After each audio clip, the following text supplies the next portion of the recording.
సంధ్యా theatre తొక్కిసలాట ఘటనపై విచారణ జూలై 6కు వాయిదా వేసింది నాంపల్లి కోర్టు. విచారణకు హీరో అల్లు అర్జున్ మినహా మిగతా వారంతా హాజరయ్యారు. షూటింగ్ కారణంగా ముంబైలో ఉండడంతో అల్లు అర్జున్ విచారణకు హాజరు కాలేదు.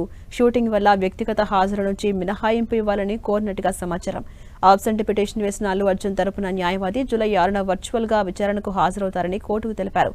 పుష్ప 2 సినిమా విడుదల సందర్భంగా సంధ్యా థియేటర్ దగ్గర జరిగిన తొక్కిసలాట కేసులో భాగంగా వ్యక్తిగతంగా విచారణకు హాజరు కావాలంటూ నాంపల్లి కోర్టు అల్లు అర్జున్ కు సమన్లు జారీ చేసింది.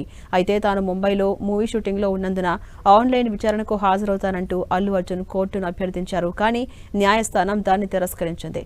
కోర్టుకు రావాల్సిందని తేల్చేసింది నాంపల్లి కోర్టు. మూవీ షూటింగ్ తో ఉండడంతో అల్లు అర్జున్ వర్చువల్ గా హాజరు కాలేదు. ఆయన తరపున న్యాయవాది ఆబ్సెంట్ పిటిషన్ దాఖలు చేశారు. జూలై 6న వర్చువల్ విధానంలో కోర్టుకు హాజరవుతారని ఆయన తరపున న్యాయవాది తెలిపారు. ఇక ఈ కేసులో 23 మందిని నిందితులుగా చేరుస్తూ నాంపల్లి కోర్టులో పోలీసులు ఛార్జ్షీట్ దాఖలు చేశారు. తొక్కిసలాట ఘటనలో నిర్లక్ష్యం వహించినందుకు గాను సంధ్యా థియేటర్ యాజమాన్యాన్ని ప్రధాన నిందితులుగా చేర్చారు చిక్కడపల్లి పోలీసులు. A1 నుంచి A10 వరకు నిందితులుగా సంధ్యా థియేటర్ యాజమాన్యం ఉంది. అటు అల్లు అర్జున్ ను A11 గా నమోదు చేసి ఛార్జ్షీట్ రూపొందించారు పోలీసులు. అయితే ఈ ఛార్జ్షీట్ ను ఇంతకుముందు కోర్టు 3 సార్లు తిరిగి పంపింది. అనంతరం తప్పులను సరిచేసిన అధికారులు చివరికి ఛార్జ్షీట్ను కోర్టుకు సమర్పించారు.